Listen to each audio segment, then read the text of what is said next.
Hi mga kawangmat! In this video, we will discuss the law of sines. But before we proceed to our discussion, please don't forget to like our video and subscribe na rin kayo. If we will recall the topics that we have discussed in the previous weeks, we tackled about the angle of elevation and angle of depression where it focused on right triangles. Okay? So when it comes to the law of sines, we already have oblique triangles. So when we are dealing with oblique triangles, ibig sabihin, wala po itong right angle. So unlike in our previous discussions, previous lessons, we focus on the right triangles. Now this time, we will focus on oblique triangles. This means that there is no right angle in the given triangle. So in order to solve the triangle, we need to know the three parts of which at least one is a side. So meron tayong three parts dito. So kung titingnan po natin itong ating oblique triangle, ito po yung ating sides, yung small letters. This is represented as small letter A, B, C. Ito po yung ating sides. Now, ito po namang capital letters po natin. This represents our angles. Okay? So, tatandaan po yun. So, ito po yung three parts natin. So, this is your angle A and the opposite side A, which is small letter, angle B, and its opposite side, small letter B, and then angle C and its opposite side, small letter C. So take note of the representations of our sides and angles. For sides, we are using small letters, and for the angles, we are using capital letters.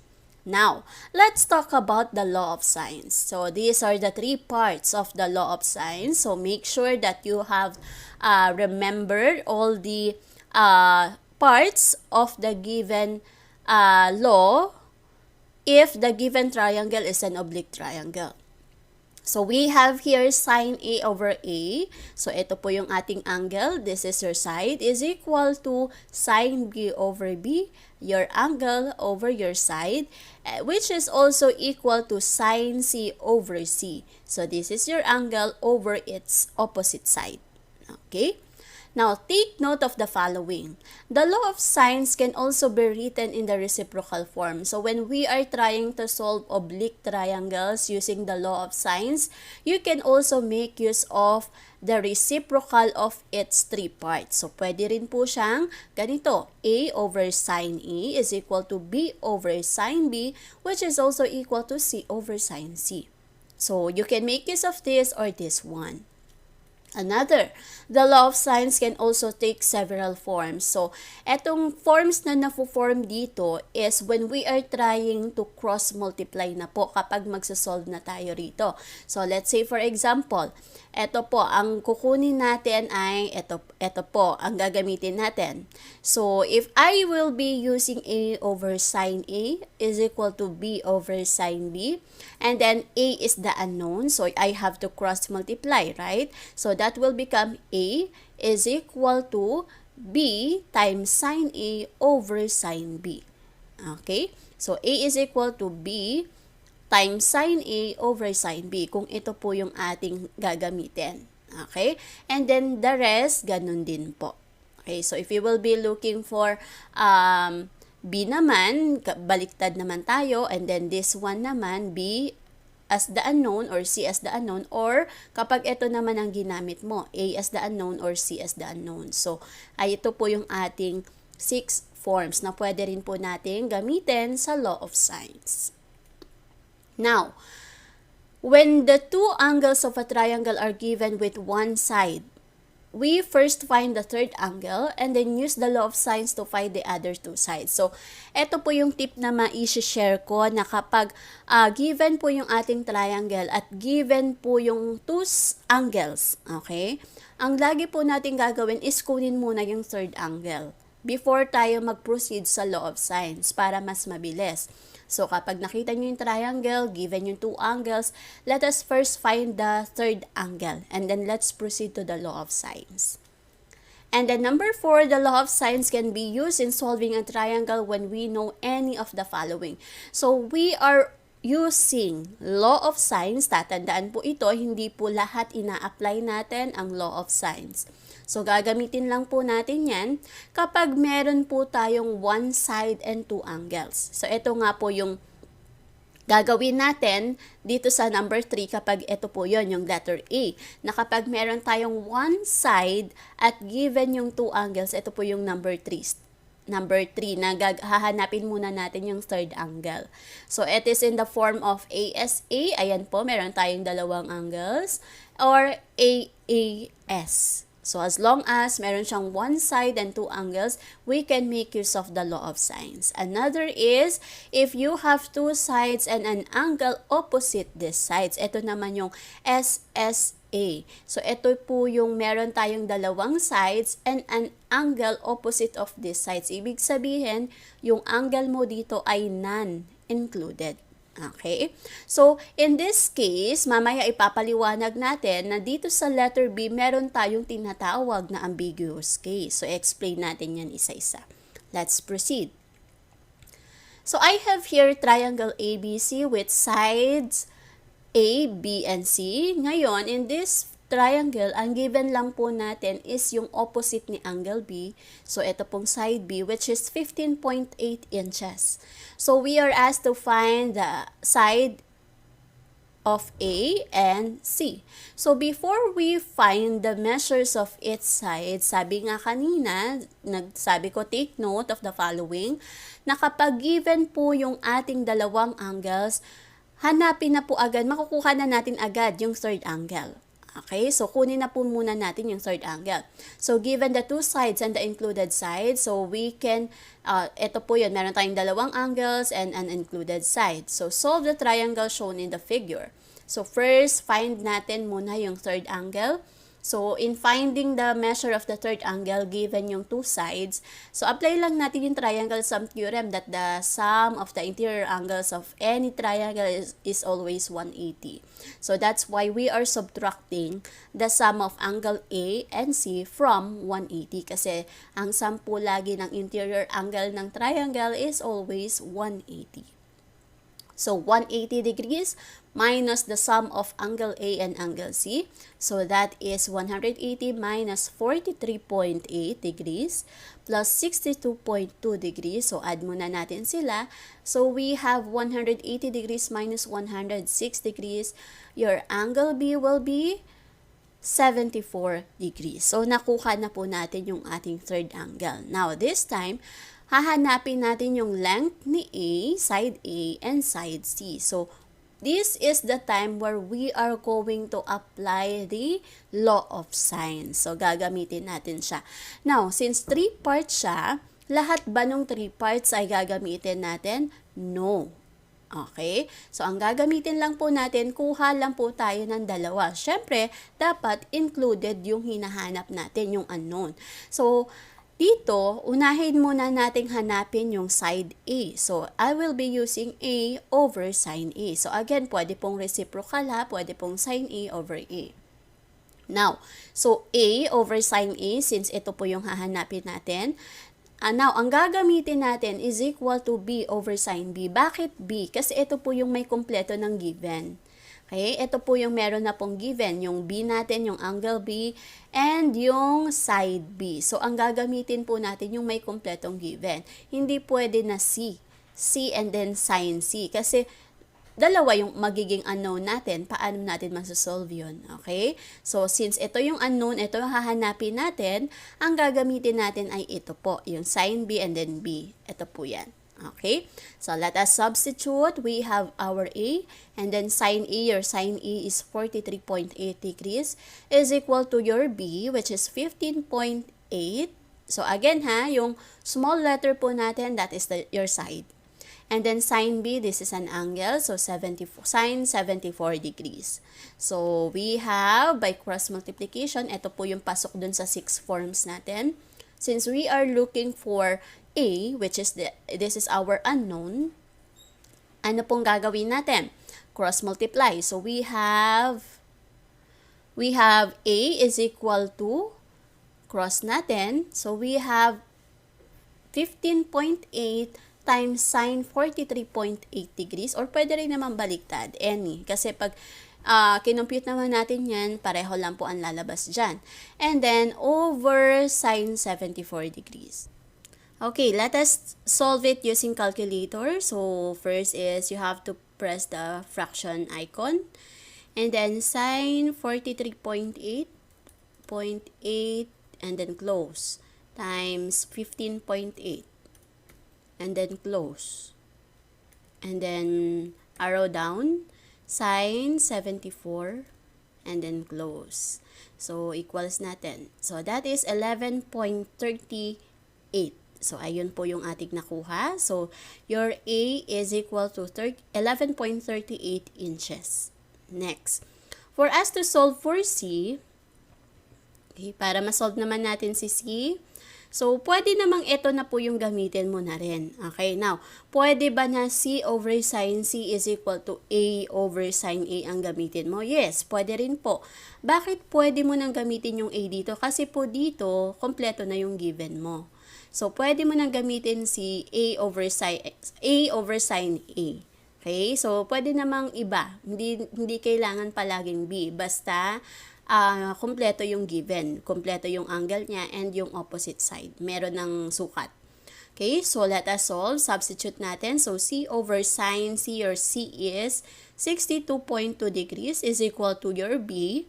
Your B is 15.8. And then, sin B is 74 degrees. So, sin 74 degrees. So, let us cross multiply. So, we have C is equal to sin 62.2 degrees times 15.8 over sin 74 degrees. Let us solve. So, press the fraction bar. Sin 62.2 degrees and then close.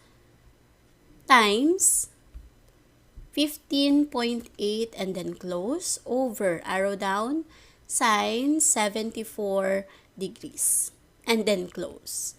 So, we have 14.54. Round off na natin to the nearest 100. So, that is 14.54.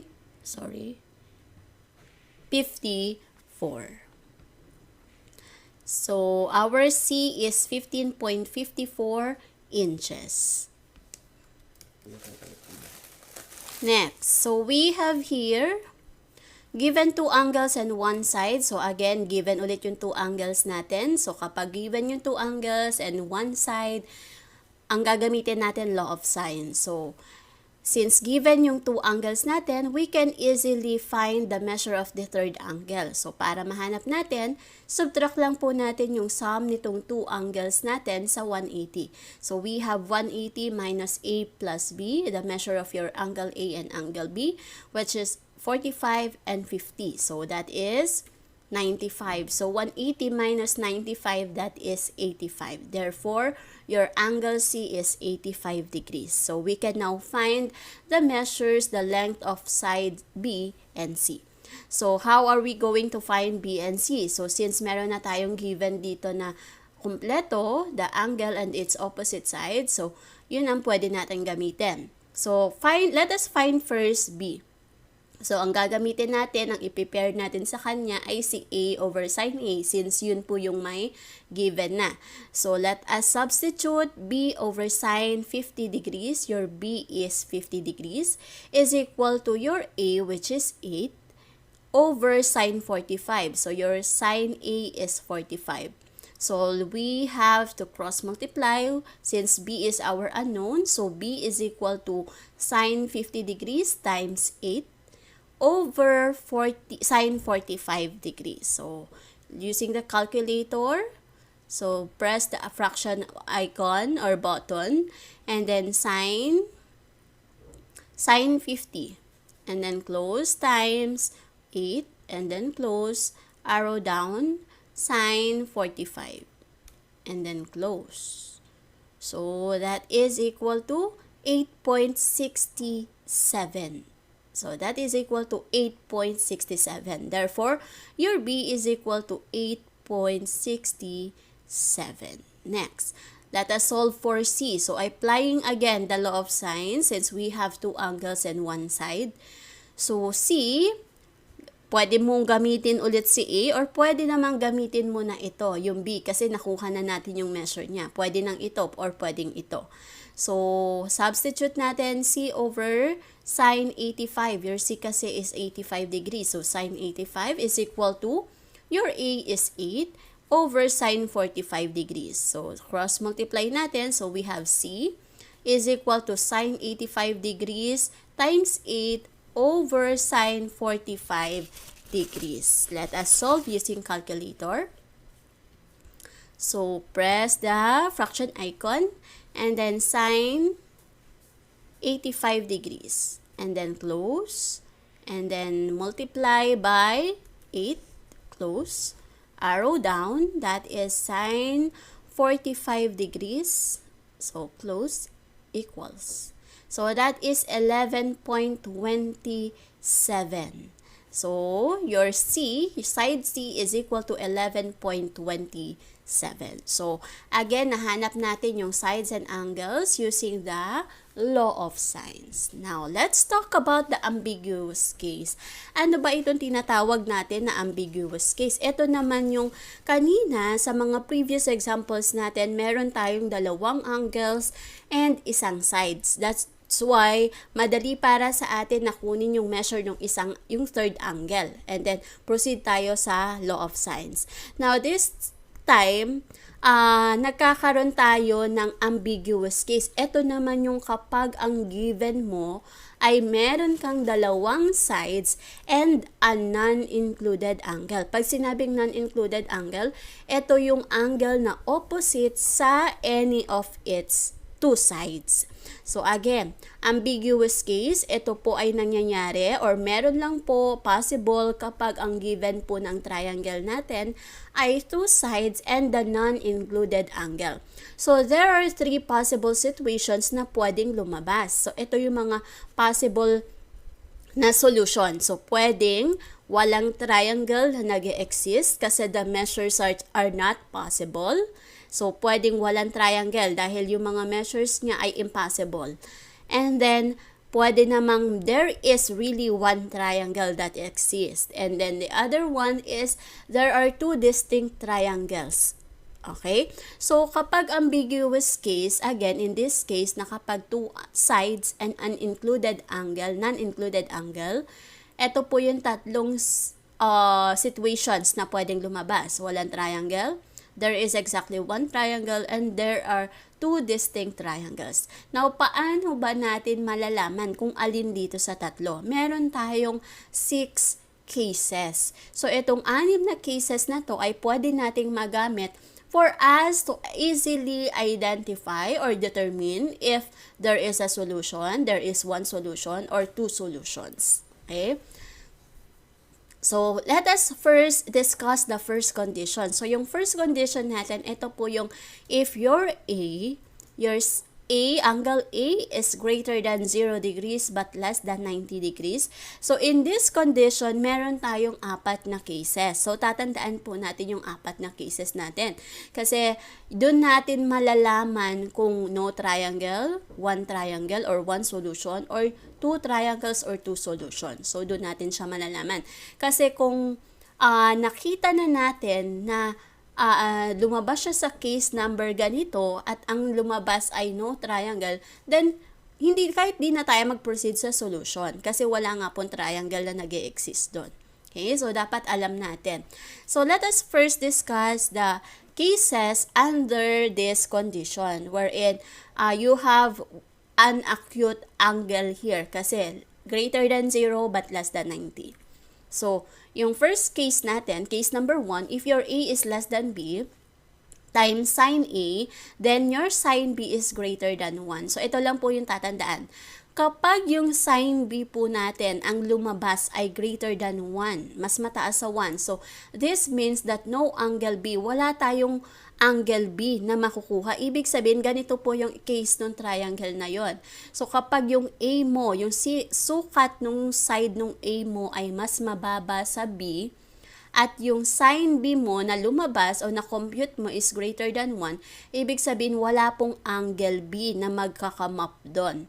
So, there is no triangle form and there is no solution. Ibig sabihin, masyado tong maiksi para makakonect sila, magkonekto. So, walang angle po na na-form doon. So, in this case, ito po yung no triangle exists. Yan po yung number 1. Next. So, ito naman po yung ating case number 2, that if your A is equal to B times sine A, then sine B is equal to 1. So, in this case naman, kapag yung sine B po natin is equal to 1, exactly 1. Now, this means that your B, etong B natin, is a right angle. So, ibig sabihin, meron tayong right triangle. Once kasi na meron tayong right angle, automatic, there is a right triangle. So, that is your case number 2. And then, for our case number 3, if your A is greater than B times sine A, and A is less than B, so ito po, titingnan natin, your A, kapag mas maiksi o mas maliit daw po yung measure or length ng A mo sa B, then two angles are formed. So, titingnan po natin ha. An acute angle B in a triangle ABC, ito yung triangle ABC natin. Kasi two angles ang napo-form eh. So, ito po yung ating triangle ABC. And then, magkakaroon ka ngayon ng isa pang angle dito, which is an obtuse angle. So, nilagyan natin siya ng symbol para ma-distinguish lang natin na iba na po ito dito. Kasi nagkaroon na po tayo dito ng two angles, yung isa acute, yung isa obtuse. So, ito po yung isa nating triangle. That's why, since meron tayong two angles na na-form, therefore, meron tayong two triangles, then, we have two solutions. So, dito siya, eto ngayon siya, yung number 3. So, that is case number 3. And then, last case for condition number 1. So, if A is greater than B times sine A and A is greater than or equal to B. So, ito naman siya. Your A here can be greater than or equal to B. So, kapag ganito yung case mo, then there is exactly one angle determined. So, kapag one angle lang, ibig sabihin, meron kang one solution. So, ibig sabihin, meron kang one triangle. Next. Kapag naman ang condition natin, if your A is greater than 90 but less than 180. So, this is already if you have one obtuse angle. So, ito naman yung mga cases kapag ang triangle mo ay meron kang isang obtuse angle. So, in this case, this is case number 5. If your A is less than or equal to B, then it can be seen from the figure. Ito, if you will try to look at the figure, yung A natin mas maiksi sa B or it can be equal. Then, as you can see, there is no solution. Okay? So, if your triangle has one obtuse angle, and then your A or B ay equal, or pwede rin namang yung A mo less than B, then there is no solution. That is for case number 5. And then for case number 6, if your A is greater than B, masyadong mahaba yung A mo sa B. But take note ha, ito po yung kapag meron tayong obtuse angle. Okay, yung condition letter B. So, in condition letter B, one obtuse angle. Tapos, ang side A mo po ay greater than B, then there is exactly one triangle form. Hence, there is exactly one solution. So, let's have an example. So, applying these cases, tingnan natin. Solve triangle ABC using the given information. Your A is equal to 12 centimeters, B is 23 centimeters, and then your angle A is 34 degrees. So, find B using the law of sine. So, we are asked to find B. So, ang una natin gagawin is applying the law of sines, hanapin natin si B. Since meron naman na tayong given dito na A, kompletong given, and then ito ang pinapahanap sa atin, so possible na mahanap natin siya. So, substitute, your B is 23, sin B, ito yung unknown, ito yung hahanapin natin, is equal to your A, which is 12, and sin A, which is 34. So, sin 34 degrees. Now, we have sin B, cross multiply. So, sin B is equal to sin 34 degrees times 23 over 12.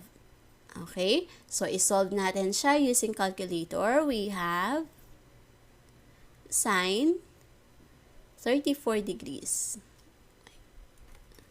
And then, close po natin. Sorry, ulit.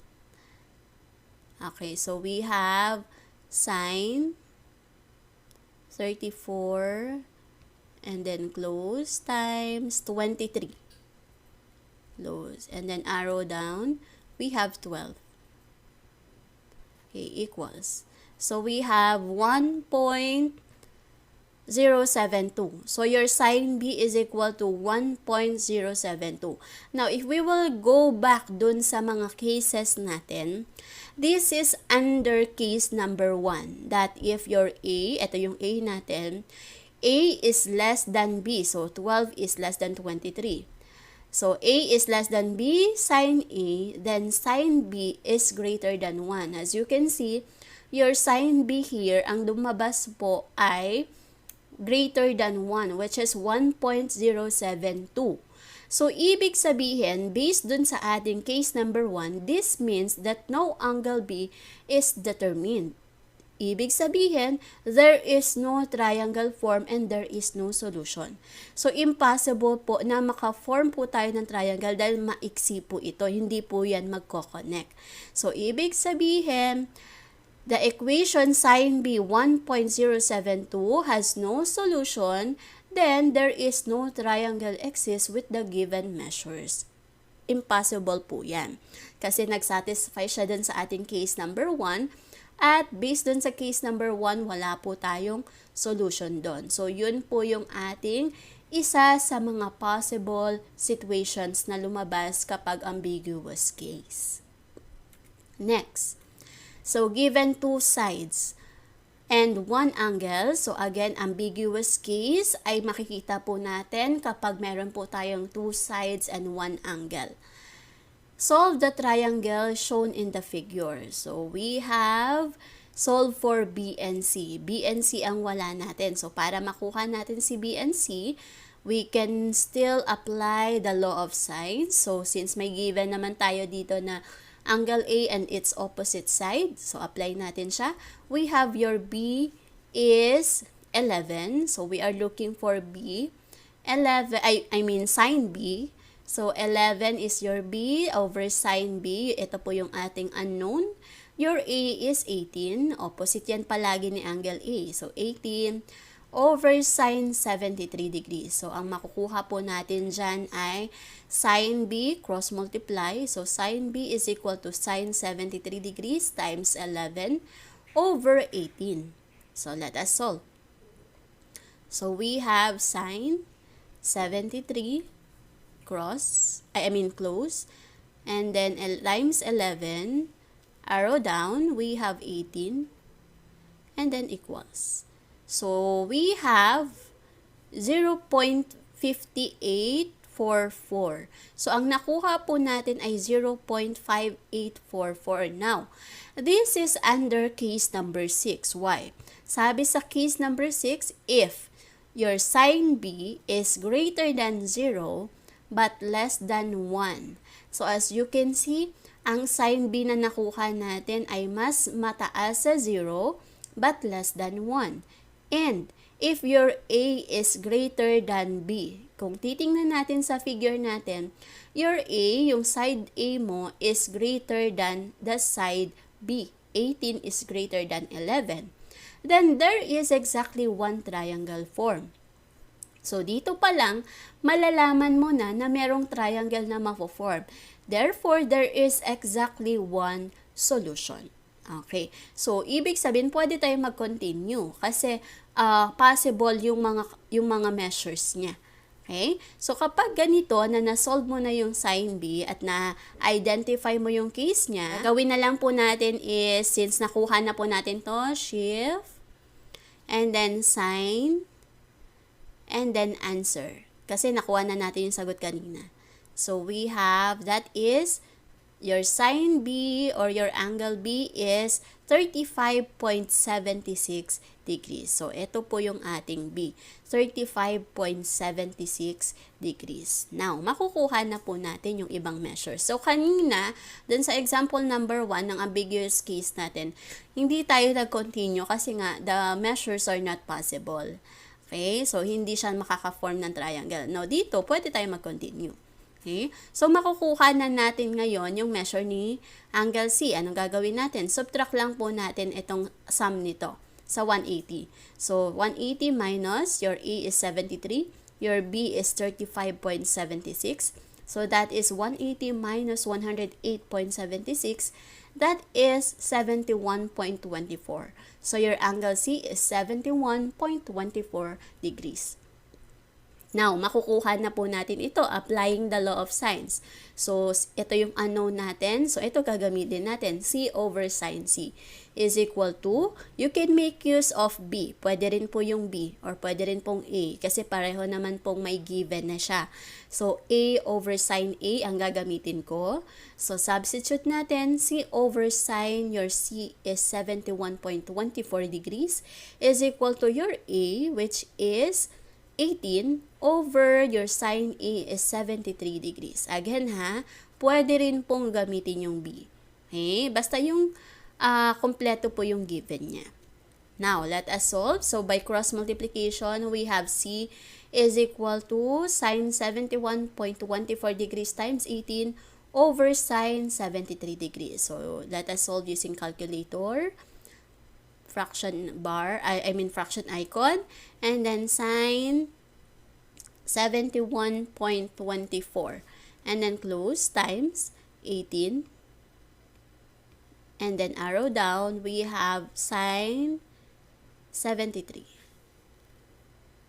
and then close. So that is 17.82 centimeters. So, ibig sabihin, our sine C is, C, side C is equal to 17.82 centimeters. Next. So, in this case, solve triangle ABC using the given information. Ito po yung ating triangle. So, I have here B, which is 28 degrees. Your B opposite side is 16 centimeters. And then your C, which is equal to 20 centimeters, which is the opposite of angle C. Now, as you can see, let us try to compare the values of B and C sine B. So, compare natin sila. Is it greater than or less than? So, yung B natin ay 16. So, substitute natin. And then your C is 20. Sine B. Your sine B is 28. So, computin natin itong 20 sine 28. 20 sine 28. Okay, so ang lumabas po ay 9.39. So, 9.39. So, pinapa-compare sa atin yung B at yung C times sine B.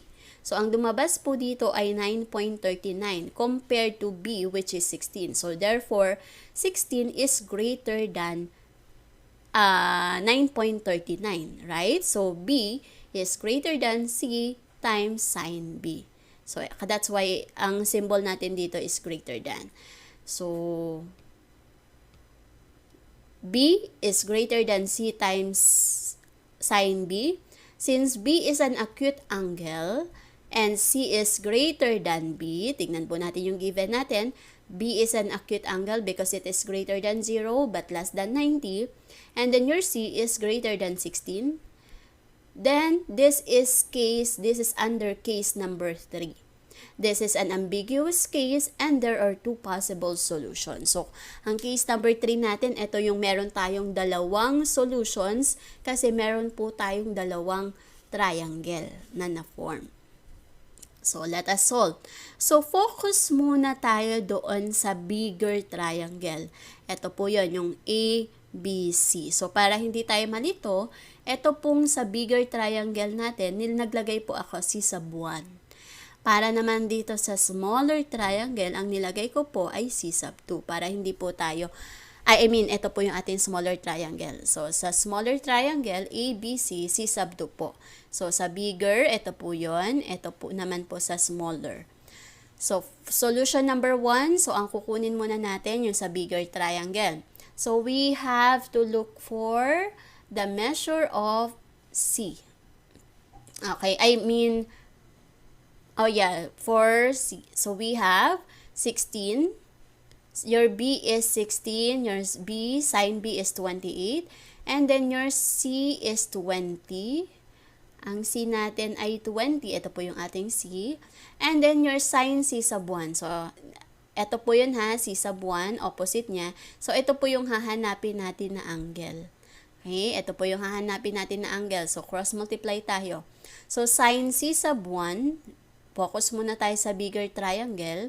Sin C sub 1 is equal to sin 28 degrees times 20 over 16. So, solve natin.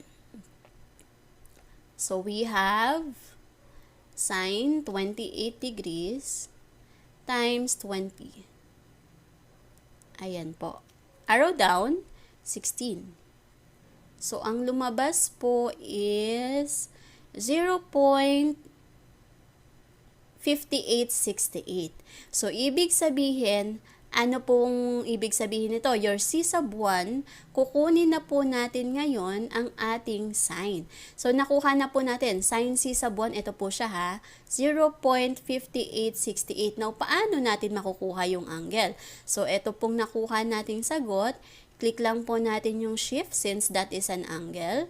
And then, sin. Kunin natin yung sin. Yung sagot natin na 0.5868 and then close. So, ang lalabas po ay 35.93 degrees. So, ito po ngayon yung angle na yon, 35.93 degrees. So, nakuha na po natin yung sa bigger triangle. Now, dun sa bigger triangle natin, ano pa yung ating unknown? Kompleto na ba yung ating angles? Hindi pa po. So, meron na tayong angle B, and then yung ating C sub 1. So, ito pa, yung angle A, wala pa. So, yun ang in-next natin. So, para makuha natin si angle A, you have to subtract the sum of B, angle B, and your C, angle C sub 1. So, add natin yon. So, that is 28 plus 35.93, that is 63.93. Therefore, your angle A is equal to 116.07. Ito po yun. So, your angle A, ito pong buo, is 116.07. Okay. Now, so dun sa bigger triangle natin, kumpleto na yung angles natin. But when it comes to its sides, meron na tayo sa C, sa B, sa A, wala pa. So, ano ang measure or length nitong ating side A? So, we can apply the law of sines. So, B, since ang hinahanap natin ay A, so, we can make use of B or C. Pwede pong B, pwede pong C kasi yung B natin may given, ganun din naman yung sa C sub 1 natin. So, kahit alin po doon pwede. So, substitute natin. So, your B is 16 over sin 28 degrees. Ang ating unknown, ito yung hinahanap natin, that is A, over ang kanyang opposite angle ay sin 116.07 degrees. So, cross multiplication, A times sin 116.07 times 16 over sin 28 degrees. Solve natin. So, we have sin 116.07 close times 16. So, close. Arrow down, sin 28. 28 and then close. So, that is 30.61. So, your A is equal to 30.61 centimeters. So, nakuha na po natin lahat ng measures ng angles and sides of the bigger triangle. Now, let us proceed dun sa smaller. So, ito yung smaller triangle natin. Ito po yon. So, lakihan po natin. Ito po siya. So, ito yung 28. Ito po yung ating 16. And then, ito ngayon ang hahanapin natin. Yung part na to, at etong measure ng ating side na to. Doon tayo sa smaller triangle. So, ang una natin gagawin is, since given na nga po yung ating A, which is 116.07, itong buo, at yung ating C sub 1, which is 35.93 degrees, para makuha natin ito, ito po ang kukunin natin. Paano natin siya kukunin? I-minus natin yung 35.93 sa 180. Why 35.93? Bakit ito? Kasi po, since isosceles ito, paano natin nalamang isosceles? Kasi po pareho siyang 16 centimeters. So, ibig sabihin, kung pareho po ang sukat ng sides ng triangle, their opposite base angles are also equal. So, since pareho silang 16, ibig sabihin, equal din po yung opposite angles niyan. So, kung given, ito yung nakuha natin kanina na 35.93. Ibig sabihin, itong angle na to ay also 35.93. So, ima-minus lang natin para makuha natin itong sukat nito. Ito po yan. Since this is 35.93, i-minus lang po natin siya sa 180 kasi po linear pair po sila. So, makukuha natin to ngayon. So, this is 180 minus 35.93. That is 144.07 degrees. So, ito po yan ha. Nandito po tayo sa smaller triangle. So, 144.07 degrees. Now, nakuha na natin to. So, makukuha na natin yung angle A. Ano lang pong gagawin natin? I-minus lang po natin yung sum ng angle B at yung angle C sub 2 mo. So, i-minus lang po natin siya sa 180. So, 180 minus the sum of 28 plus 144.07, that is 172.07 degrees. So, 180 minus 172.07, that is 7.93 degrees. Ayun po yung sukat ng maliit na angle na yon. So, ibig sabihin, kung itong buo ay 116.07, ibig sabihin, mababawas po ito, yung 7.93, makukuha mo ngayon yung sukat din nito. Okay? Now, eto na naman ngayon, yung side A. Paano natin kukunin yung side A? Apply na natin yung law of sines. So, B over sin B. So, kahit ano, pwede mong gamitin. Pwedeng B, pwedeng C. Basta yung unknown, yun po yung hahanapin natin. So, B over, that is 16. Substitute natin. 16 over 28 degrees. Sin 28 degrees is equal to your A, your unknown, over your opposite angle is 7.93. So, sin 7.93 degrees. Cross multiply. Sin 7.93 degrees times 16 over 28 degrees. So, let us solve. That is sin 7.93 and then close times 16. Arrow down. That is sin 28. And then close. So, that is 4.70. So, we have our side A or the length of side A which is 4.70 centimeters. So, nakuha na po natin. So, as you can see, meron tayong dalawang solution since we have two triangles.